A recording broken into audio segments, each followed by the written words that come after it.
जो है वो हमारा ट्रांसम्यूकोशल है और ये भी हमारा पेरेंटल में ही आएगा। तो वो जो हमारा इंजेक्शन था वो ए पार्ट था पेरेंटल का। और देन उसके बाद हमारा ट्रांसम्यूकोशल में क्या होगा कि जो हमारा ड्रग का एब्जॉर्प्शन होगा वो म्यूकस मेम्ब्रेन में एब्जॉर्ब होगा। गाइज इसमें भी ये 3 रूट के थ्रू होगा, like sublingual, rectal and nasal. जो सबलिंगुअल होगा वो हमारा सबलिंगुअल म्यूकोशा में एब्जॉर्ब होगा। जैसे कि हम लोग कोई भी लाइक एंजाइना पेक्टोरिस के केस में जो हम लोग एंटीजी नाइट्रोग्लिसरीन टेबलेट लेते हैं या फिर निफिडिपिन लेते हैं या फिर ब्यूप्रोनॉर्फिन जो हम लोग लेते हैं वो हम लोग कहाँ लेते हैं, सबलिंगुअली तो लेते हैं ना, बिलो द टंग लेते हैं, तो जाकि ताकि वो जल्दी एब्जॉर्ब हो जाए। सबलिंगुअल म्यूकोशा के थ्रू वो एब्जॉर्ब हो जाता है। गाइज यहाँ पे देखो लिखा भी है, इसका एडवांटेज क्या है, रैपिड एब्जॉर्प्शन है, reaches circulation with in minute, ये जो सर्कुलेट होता है विद इन मिनट होता है, help in avoiding of first pass metabolism, और ये फर्स्ट पास मेटाबॉलिज्म को एडवांटेज अवॉइड करता है। और डिसएडवांटेज में क्या है, कैन कॉज बकल, ये बकल अल्सरेशन को कॉज कर देता है। देन उसके बाद गाइज हमारा जो इसी में है रेक्टल रूट में क्या था कि ये जो रेक्टम के थ्रू ये हमारा एब्जॉर्प्शन होता है।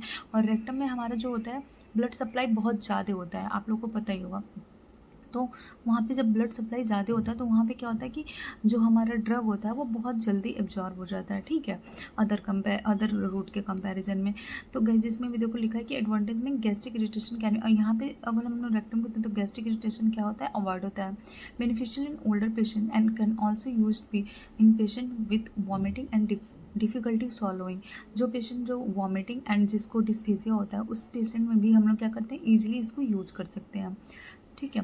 अब हम लोग नेजल रूट का क्या है कि इसमें जो हम लोग ड्रग का एडमिनिस्ट्रेशन करते हैं वो सिस्टमिक एब्जॉर्ब हो जाता है, लोकल इफेक्ट शो करता है।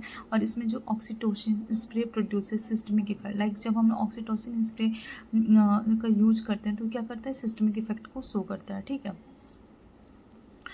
Decongested nasal drops like oxymetazoline used for local effect, जो हमारा डिकंजेशन हो जाता है नेजल में, नेजल कंजेशन हो जाता है तो हम लोग ड्रॉप यूज करते हैं ना, जिसका नाम क्या है, ऑक्सीमेटाजोलाइन। ये ऑक्सीमेटाजोलाइन जो होता है वो लोकली इफेक्ट शो करता है, ठीक। गाइस हमारा ट्रांसम्यूकोशल हो गया। अच्छा जो हमारा नेक्स्ट है वो हमारा ट्रांसडर्मल है। ट्रांसडर्मल में हम लोग पढ़ेंगे कि जो हमारा ट्रांसडर्मल होता है वो the drug which are high lipid soluble can be apply to the skin for slow and prolong absorption to achieve systemic effect. इसमें क्या कह रहा है कि ये हमारा जो ड्रग है वो हमारे स्किन में अप्लाई होता है, ठीक है। ये प्रोलॉन्ग एब्जॉर्प्शन करता है, स्लो होता है बट ये प्रोलॉन्ग एब्जॉर्प्शन होता है, ठीक है, टू अचीव सिस्टमिक इफेक्ट। और ये क्या करता है, सिस्टमिक इफेक्ट को शो करता है, लाइक जो भी हमारा नाइट्रोग्लिसरीन और ऑइंटमेंट एंजाइना फैक्टरी केसेस में जो हम लोग नाइट्रोग्लिसरीन ऑइंटमेंट का यूज़ करते हैं। और इसमें भी हमारा कई सब टाइप्स दिया, लाइक इंडक्शन हो गया, एडेसिव यूनिट हो गया, एंटोफोरेसिस हो गया, जेट इंजेक्शन हो गया एंड एक और होता है जो हमारा इम्प्लांटेशन, ठीक है।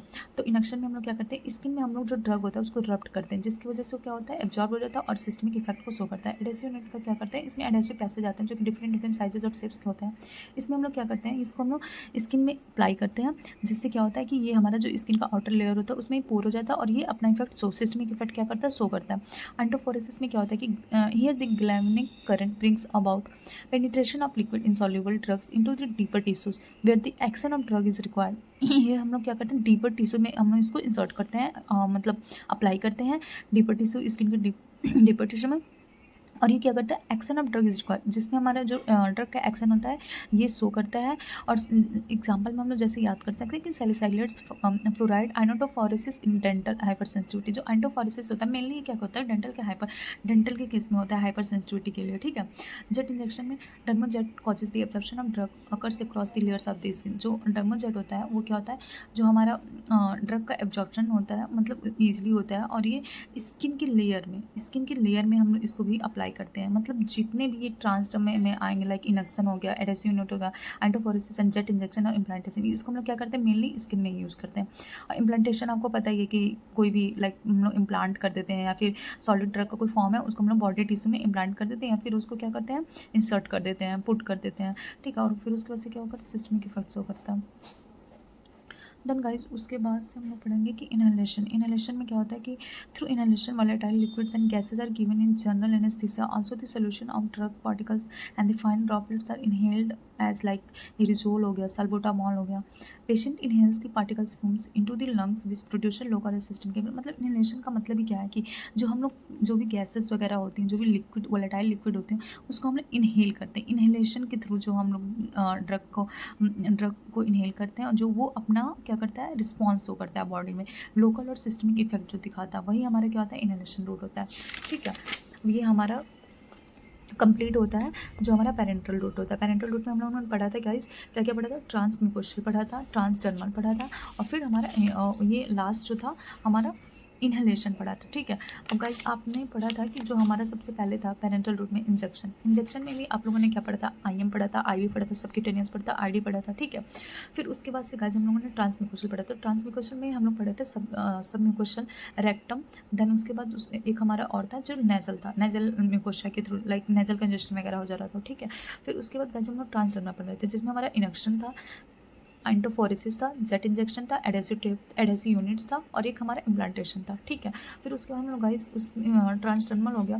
फिर इनहेलेशन, इनहेलेशन में क्या कर रहे थे, कोई भी जैसे कि वोलेटाइल लिक्विड या फिर गैसेस था उसका हम लोग इनहेल कर रहे थे, और उसके बाद हमारा जो ड्रग रिस्पॉन्स हो कर रहा था। उसके बाद गाइस हमारा ये जो हमारा नेक्स्ट रूट्स है वो हमारा है लोकल रूट्स। लोकल रूट्स में भी हमारे सब टॉपिक्स आते हैं like local dermal application, instillation, insertion and insufflation. तो जो हमारा लोकल रूट्स होता है मेनली हम लोग इसमें स्किन की म्यूकस मेम्ब्रेन में हम लोग इसका अप्लाई करते हैं।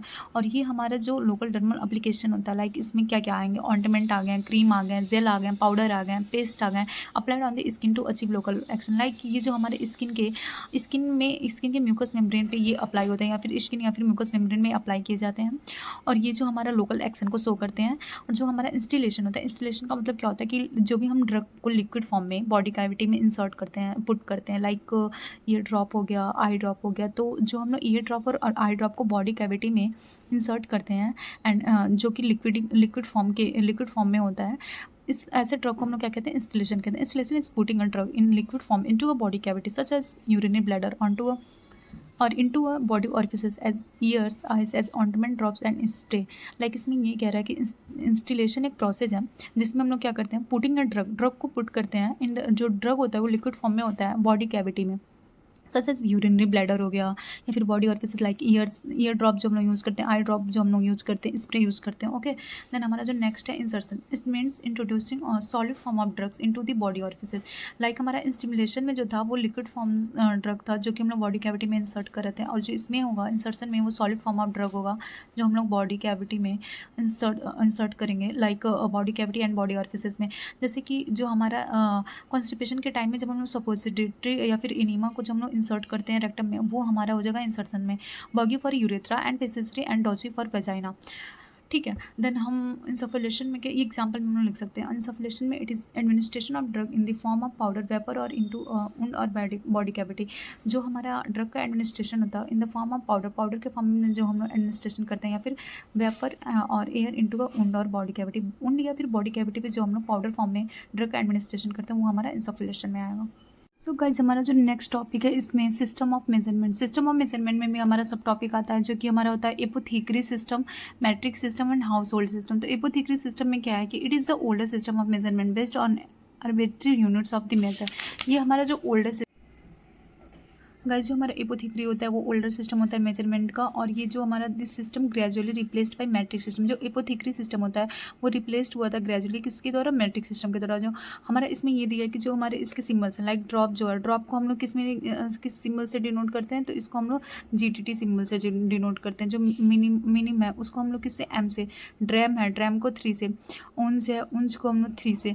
फिर पिंट है PT से, एंड ग्रेन को GR से। इक्वलेंट, अब ये बोल रहा है कि इसमें कितना यूनिट होता है ये भी हम लोग देते हैं। 1 ड्रॉप में 1 मिनिमम होता है, जो 15 ड्रॉप होता है उसमें 1 ग्रेन होता है, और 60 मिनिमम्स में 1 फ्लूइड ड्रैम होता है, और 1 फ्लूइड आउंस में 30 ml होगा, और 16 फ्लूइड आउंस में 1 पिंट होता है। ठीक, और फिर गाइज हमारा जो इसी के कंटिन्यूएशन में जो हमारा मैट्रिक सिस्टम होता है, जो मैट्रिक सिस्टम होता है it is a French invented system and basic units of measure और ग्राम एंड लीटर। जो हमारा मैट्रिक सिस्टम होता है वो एक फ्रेंच इन्वेंटेड सिस्टम होता है, और जो इसका बेसिक यूनिट होता है मेजरमेंट का वो ग्राम में हम लोग कर सकते हैं या फिर लीटर में कर सकते हैं।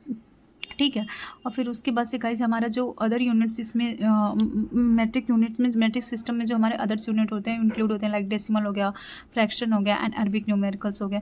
Common matric system and symbols जो हमारे होते हैं ग्राम मैट्रिक सिस्टम में, तो ग्राम का जो हम लोग होता है उसको G से डिनोट करते हैं, या फिर GM से भी कर सकते हैं, फिर कैपिटल C से भी कर सकते हैं। किलोग्राम को हम लोग KG से डिनोट करते हैं, आप लोग को पता ही होगा, स्टार्टिंग से पढ़ते आ रहे हैं। फिर मिलीग्राम को हम लोग MG से डिनोट करते हैं, मिलीलीटर को ML से, लीटर को L या फिर कैपिटल या फिर L या फिर स्मॉल L से डिनोट करते हैं। 1 ग्राम इक्वल टू 1000 मिलीग्राम होता है, 1 ग्राम इक्वल टू 1000 मिलीग्राम होता है। ठीक है, एंड देन वही चीज़ लिखा है कि 1 ग्राम इक्वल टू 1000 मिलीग्राम्स हो सकते हैं, फिर 1 gram equal to 1000 mg। 1 litre मतलब आप मिलीग्राम पूरा भी लिख सकते हैं, फिर 1000 mg डिनोट भी कर सकते हो। 1 लीटर इक्वल टू 1000 मिलीलीटर्स हो सकता है, फिर 1 लीटर इक्वल टू 1000 ml। मतलब वो इसको सिंबल में यहाँ पे पूरा फुल फॉर्म में वो कर दिया, डिनोट किया है। अब गाइस हमारा जो इसी के कंटिन्यूशन में हमारा मैट्रिक सिस्टम के बाद आता है हाउस होल्ड सिस्टम। तो हाउस होल्ड सिस्टम में क्या कहते हैं, system is mainly based on the familiar measures used in home, but most of the measures are not accurate for medicine. Like आप लोग देखे होंगे कि ये जो हाउस होल्ड सिस्टम है, ये हम लोग मेनली मतलब अपने डेली लाइफ में यूज़ करते हैं। लाइक होम होम में मतलब जनरली ये हम लोग घरों में यूज़ करते हैं। लाइक जैसे पिंट इक्वल टू, पिंट को हम लोग कैसे डिनोट करते हैं, पीटी से। टी स्पून, लाइक जब भी हम लोग टी स्पून का तो हम लोग डाइनिंग टेबल पे खाने में ऐसे यूज़ करते हैं ना, तो वही बता रहा है कि होम में जनरली यूज़ करते हैं। टी स्पून को हम लोग टीएसपी, स्मॉल टीएसपी से डिनोट करते हैं। एंड टेबल स्पून को कैपिटल टी एंड क्वार्ट को क्यूटी से डिनोट करते हैं। अब इसमें किसमें कितना यूनिट होता है ये देख लेते हैं। 1 पिंट इक्वल टू होता है 500 ml। 1 teaspoon equal to होता है, टीएसपी लिखा ना तो टी स्पून होगा। एक टी स्पून में 5 ml होता है, और एक टेबल स्पून में 15 ml होता है। तो गाइज अगर एक टेबल स्पून में 5 ml होगा तो 1 टेबल स्पून में हमारा कितना हो जाएगा, 15 ml हो जाएगा। तो 3 अगर टेबल स्पून तीन अगर हमारा टी स्पून होगा तो वो कितने मतलब 1 टेबल स्पून के बराबर होगा। लाइक मैं ये कहना चाह रही हूँ कि जो हमारा टी स्पून है, 1 टी स्पून में, एक टी स्पून में कितना है 5 ml है, तो 3 टी स्पून में कितना हो जाएगा 15 ml हो जाएगा। तो जो हमारा 3 टी स्पून होगा वो 1 टेबल स्पून के बराबर होता है, समझे। और जो हमारा 1 क्यूटी होता है मतलब 1 क्वार्ट होता है, वो उसमें जो हमारा 946.35 ml यूनिट होता है। देन उसके सो गाइज हमारा जो नेक्स्ट टॉपिक है हमारा कैलकुलेशन ऑफ डोजेज है। तो कैलकुलेशन ऑफ डोजेज में हम लोग ये देखेंगे कि कैलकुलेशन कैसे करना है। तो सबसे पहले जो हमारा ये आप लोग यहाँ पे फॉर्मूला दें, D by H equal to X. Like D जो हमारा होता है डोज डिजायर को डिनोट करता है, एच जो होता है डोज ऑन हैंड या फिर डोज कितना अवेलेबल है वो, और एक्स कितना हम डोज एडमिनिस्टर्ड कर रहे हैं, ठीक है। फॉर एग्जाम्पल आप लोग देख सकते हैं कि calculate the capsule to be administered when dose is 500 milligram of antibiotic and dose on hand is 250। तो 500 मिलीग्राम जो हमारा डिजायर डोज है, और T50 हमारा अवेलेबल डोज है या फिर ऑन हैंड है। तो 500 mg डिवाइडेड बाई 250 करेंगे तो 0 से 0 कटेगा, 25 से कम 25, 25 से 50, ठीक है। ये हमारा 2 कैप्सूल आ गया। अब हमारे कैलकुलेशन ऑफ ड्रग डोज में यहाँ पे लिक्विड ड्रग के लिए तो desired dose divided by available dose into quantity और इक्वल टू जो हमारा डोज एडमिनिस्ट्रेट करेंगे। तो फॉर एग्जांपल यहाँ पे दिया है 325 milligram of ampicillin when it is supplied as 250 milligram per ml पर 5 ml, ठीक है। तो हमारा जो ये होता है डिजायर्ड डोज जो है डिजायर्ड अवेलेबल इंटू 5 ml। तो हमारा डिजायर्ड डोज कितना था, डिजायर्ड डोज हमारा कितना था 325, ठीक है 325।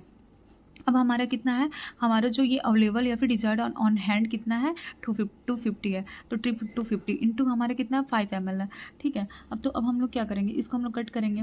अब कैसे कट करेंगे, लाइक अगर हम लोग यहाँ पे देख सकते हैं कि ये जो हमारा 25 0 ये यहाँ से कट गया, तो फिर अब इसको हम लोग कट करेंगे। मान लो 5 एकम 5 0, फिर ये 5 छक्के 30, 2 ना 50 25, ठीक है। अब ये तुम्हारा 65 डिवाइडेड बाई 10 आया तो कितना हो जाएगा 6.5 आ जाएगा। तो ये हमारा हो जाएगा, जो हमारा कितना है, जो आंसर आ जाएगा कितना आ जाएगा 6.5 ml, ठीक है। ऐसे ही हम हमारा जो कैलकुलेशन ऑफ डोज है वो करेंगे। सो गाइज हमारा जो नेक्स्ट टॉपिक है हमारा कैलकुलेशन ऑफ डोजेज है। तो कैलकुलेशन ऑफ डोजेज में हम लोग ये देखेंगे कि कैलकुलेशन कैसे करना है। तो सबसे पहले जो हमारा ये आप लोग यहाँ पे फॉर्मूला दें, D by H equal to X. Like D जो हमारा होता है डोज डिजायर को डिनोट करता है, एच जो होता है डोज ऑन हैंड या फिर डोज कितना अवेलेबल है वो, और एक्स कितना हम डोज एडमिनिस्टर्ड कर रहे हैं, ठीक है। फॉर एग्जाम्पल आप लोग देख सकते हैं कि calculate the capsule to be administered when dose is 500 milligram of antibiotic and dose on hand is 250। तो 500 मिलीग्राम जो हमारा डिजायर डोज है, और T50 हमारा अवेलेबल डोज है या फिर ऑन हैंड है। तो 500 mg डिवाइडेड बाई 250 करेंगे तो 0 से 0 कटेगा, 25 से कम 25, 25 से 50, ठीक है। ये हमारा 2 कैप्सूल आ गया। अब हमारे कैलकुलेशन ऑफ ड्रग डोज में यहाँ पे लिक्विड ड्रग के लिए तो desired dose divided by available dose into quantity और इक्वल टू जो हमारा डोज एडमिनिस्ट्रेट करेंगे।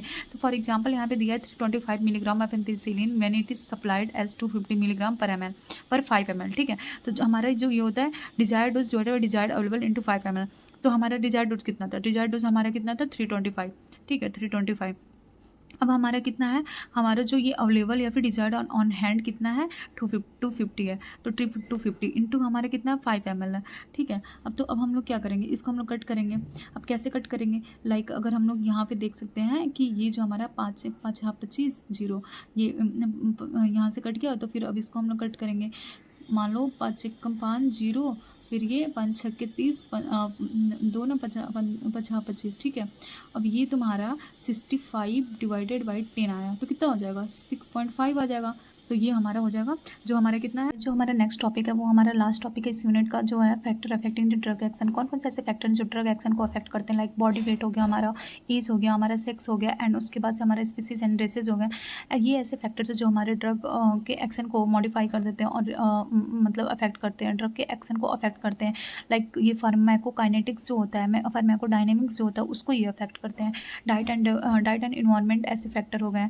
रूट ऑफ एडमिनिस्ट्रेशन भी अफेक्ट करेगा। जेनेटिक फैक्टर हो गए, डोज हो गए, या फिर डिजीज़ हो गए, या फिर जो हमारे रिपीटेड डोजिंग हो गया वो, या फिर साइकोलॉजिकल कोई स्ट्रेस है, या फिर फैक्टर है जो हमारा प्रेजेंस ऑफ अदर ड्रग है। ये भी हमारे, ये सारे ऐसे फैक्टर्स हैं जो कि हमारे ड्रग के फार्माकोकाइनेटिक्स एंड फार्माकोडायनेमिक्स को क्या करेगा, अफेक्ट करेगा। तो जो हमारा पहला फैक्टर है वो हमारा body weight. The recommended dose is calculated for medium build person for the mission under 20%। Like मतलब ये कह रहा है कि हर एक इंडिविजुअली का हर एक अलग अलग अपना डोज होगा। लाइक अगर ओबियस पेशेंट है तो उसके अकॉर्डिंग जो डोज का कैलकुलेशन होगा वो अलग होगा, और ये अगर वो कोई अंडर वेट पर्सन है तो उसका जो डोज का कैलकुलेशन वो अलग होगा। इसमें जो हमारा फार्मूला होता है, dose into body weight in KG and divided by dose in 70 into average adult. Like इसमें ये कह रहा है कि जो भी हमारा डोज का कैलकुलेशन हो अकॉर्डिंग टू बॉडी, हर एक इंडिविजुअल के बॉडी के अकॉर्डिंग हम लोग डोज को प्रिस्क्राइब करेंगे, ठीक है। देन इसके बाद हमारा जो एज है, सेकंड फैक्टर, वो भी बहुत ज़्यादा इंपॉर्टेंट रखता है, और ये भी हमारे ड्रग के फार्माकोडायनेमिक्स एंड उसके काइनेटिक्स को अफेक्ट करता है। एज कैसे, तो एज लाइक जो हमारे एडल्ट होते हैं उनके में हम लोग अलग डोज प्रिस्क्राइब करते हैं ड्रग का, और जो हमारे इन्फेंट होते हैं लाइक चाइल्ड होते हैं उनमें हम लोग अलग प्रिस्क्राइब करेंगे। अब एडल्ट का डोज तो हाई होगा ना कंपेयर टू द इन्फेंट। तो इसमें ये लाइक आप लोग देख सकते हैं कि जैसे इसमें लिखा थी pharmacokinetics of many drugs changes with age resulting in altered response in extremity of age. Like इसमें ये लिखा है कि जो हमारे न्यू बॉर्न होते हैं ना, जो चाइल्ड होते हैं और न्यू बॉर्न होते हैं, उसमें जो लाइक न्यू बॉर्न जो होते हैं उनमें जो लीवर और किडनी होता है वो अभी मैच्योर नहीं हुआ रहता, जिसकी वजह से क्या होता है, ये जो ड्रग अगर हम लोग देते हैं वो हैंडल नहीं कर पाता है, एब्जॉर्ब नहीं कर पाता है प्रॉपरली। और जो एक जब हम लोग क्लोरमफेनिकॉल ड्रग देते हैं न्यूबॉर्न के केस में, न्यूबॉर्न पेशेंट में, तो क्या होता है कि ये ना ग्रे बेबी सिंड्रोम को कॉज करता है। आप लोग जैसा कि पढ़े होंगे कि क्लोरमफेनिकॉल जो होता है वो न्यूबॉर्न के केस में ग्रे बेबी सिंड्रोम को कॉज करता है, क्योंकि जो ब्लड ब्रेन बैरियर होता है उसमें जो न्यूबॉर्न होते हैं उनमें वो वेल फॉर्म नहीं हुआ था, मतलब प्रॉपरली फॉर्म नहीं हुआ रहता, जिससे वो इजिली क्या करता है, क्रॉस कर जाता है और ये क्या होता है, ब्रेन तक ये पहुँच जाता है, ठीक है। और जो न्यूबॉर्न होता है उसका गैस्ट्रिक एसिडिटी भी अभी लो होता है, ठीक है। इसमें जो हम लोग चाइल्ड का डोज जो हम लोग प्रिस्क्राइब करते हैं, तो इसका जो फार्मूला होता है, child dose equal to age in years and divided by 12 into adult age, ठीक है। देन उसके बाद का जो हमारा नेक्स्ट फैक्टर होता है सेक्स होता है। तो सेक्स भी हमारा और जो जेंडर होता है लाइक फीमेल एंड मेल, ये भी अफेक्ट करता है कहीं ना कहीं। लाइक अगर हमारा नॉर्मल फीमेल या फिर है तो उसमें जो मेल में होगा अलग डोज होगा, फीमेल में अलग होगा, और नॉर्मल फीमेल में भी अलग होगा। प्रेग्नेंट एंड लैक्टेटिंग वुमेन में जो हमारा डोज होता है अलग होता है। लाइक कुछ प्रेग्नेंट एंड लैक्टेटिंग वुमेन में कुछ ड्रग्स ऐसे होते हैं जो कि कंट्राइंडिकेटेड होते हैं। क्यों? क्योंकि वो फिटस को क्या कर सकते हैं, हार्म कर सकते हैं, एबॉर्शन करा सकते हैं। लाइक मतलब वो इतना कॉम्प्लिकेशन हो जाएगा फीटल का कि हमें एट द एंड क्या हो जाएगा कि वो फिटल एबॉर्शन कराना पड़ जाएगा, ठीक है। देन उसके बाद से हमारा जो स्पीसीज एंड रेसेस भी हमारे उसको ड्रग के फार्माकोकाइनेटिक्स को अफेक्ट करते हैं। रिस्पॉन्स टू ड्रग्स में vary with the species and race. Example rabbits जो होता है वो रेजिस्टेंस होता है किससे, एट्रोपिन से। देन उसके बाद से हमारा डाइट एंड एनवायरनमेंट भी हमारा इफेक्ट शो करता है, अफेक्ट करता है हमारे फार्माकोकाइनेटिक्स एंड डायनेमिक्स को। Like food interferes with the absorption of many drug. बहुत सारे ऐसे जो फूड होते हैं जो इंटरफेयर करते हैं ड्रग के एब्जॉर्प्शन में। ड्रग का प्रॉपर एब्जॉर्प्शन नहीं होता। Like tetracycline form complexes with calcium present in the food और पुअरली एब्जॉर्ब। अगर फूड में हमारे टेट्रासाइक्लिन कॉम्प्लेक्स जो क्या कैल्शियम के साथ होगा प्रेजेंट, तो ये क्या करेगा, जो हमारे ड्रग का एब्जॉर्प्शन होगा उसको क्या कर देगा, पुअर कर देगा, ठीक है। देन उसके बाद गाइस अगर रूट ऑफ एडमिनिस्ट्रेशन की बात करें तो ये भी हमारे अफेक्ट करता है ड्रग के फार्माकोकाइनेटिक्स एंड डायनेमिक्स में। और जेनेटिक फैक्टर भी, लाइक अगर G6PD आप लोग एक हार्मोन पढ़ेंगे ग्लूकोज 6 फॉस्फेट डिहाइड्रोजिनेस, इसकी डिफिशियंसी अगर हो जाती है तो क्या होता है कि प्रेमाक्यूनिन सल्फोनिन्स एंड क्यूनिन्स कैन कॉज हिमोलिसिस, ये हिमोलिसिस कॉज करता है। और पीपल अगर जिनमें ये जो ग्लूकोज 6 फॉस्फेट डिहाइड्रोजिनेस एंजाइम की डिफिशियंसी हो जाती है तो उसमें क्या होता है कि हिमोलिसिस की कंडीशन देखने को मिलती है।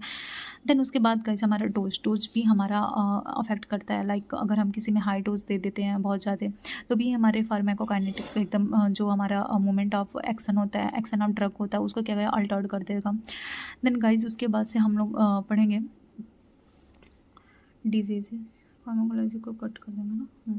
गाइज़ उसके बाद जो हमारा नेक्स्ट होता है डिसीज़ेज़। डिसीज़ेज़ भी हमारा अफ़ेक्ट करता है काइनेट ड्रग के एक्शन को। गाइज़ हम लोग पढ़ेंगे डिसीज़ेज़। डिसीज़ेज़ भी हमारा अफ़ेक्ट करेगा ड्रग के एक्शन को।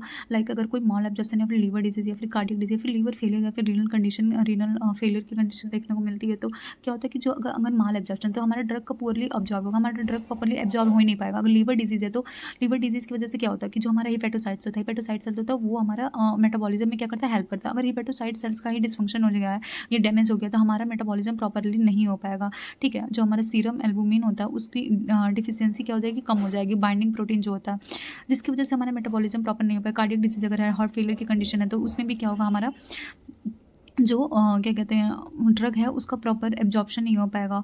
और इसकी वजह से हमें क्या देखने को मिलेगा कि टॉक्सिसिटी देखो ड्रग का देखने को मिलेगा। Like propanol and lignocaine. Renal dysfunction अगर है, रीनल डिसफंक्शन है तो लाइक अगर आप लोग को पता है कि रीनल जो हमारा किडनी है वो क्या करता है, फिल्ट्रेशन एंड एक्सक्रीशन में हेल्प करता है। तो अगर रीनल में ही डिसफंक्शन हो गया, रीनल ही फेल हो गया, हमारा किडनी ही फेल हो गया, तो हमारा जो एक्सक्रीशन का प्रोसेस है फार्माकोकाइनेटिक्स में आप लोग पढ़े होंगे मूवमेंट्स ऑफ ड्रग में, ठीक है। जिसमें मैंने आप लोग को ये बताया था कि आदमी से आप लोग याद कर सकते हैं एब्जॉर्प्शन, डिस्ट्रीब्यूशन, मेटाबॉलिज्म, एक्सक्रीशन। जो एक्सक्रीशन की प्रोसेस होती है प्रॉपर्ली नहीं हो पाएगी, ठीक है। Drugs mainly excreted through kidney are likely to accumulate and cause toxicity. अगर जब ड्रग हमारा एक्सक्रीट नहीं हो पाएगा तो क्या होगा, वो एक्यूमुलेट हो जाएगा, और जब एक्यूमुलेट हो जाएगा एक जगह तो टॉक्सिसिटी को कॉज करेगा। Like streptomycin and amphotericin B dose of such drugs need to be reduce. जो ऐसे ड्रग होते हैं जिनको हमें रिड्यूस करने की नीड होती है, और ये अगर बॉडी में रहेंगे, एक्यूमुलेट होंगे, एक्यूमुलेट होंगे तो क्या करेंगे, कॉज करेंगे टॉक्सिसिटी को। और टॉक्सिसिटी हमारे बॉडी में अगर कॉज करेगा तो जाहिर सी बात हमारे लिए दिक्कत है।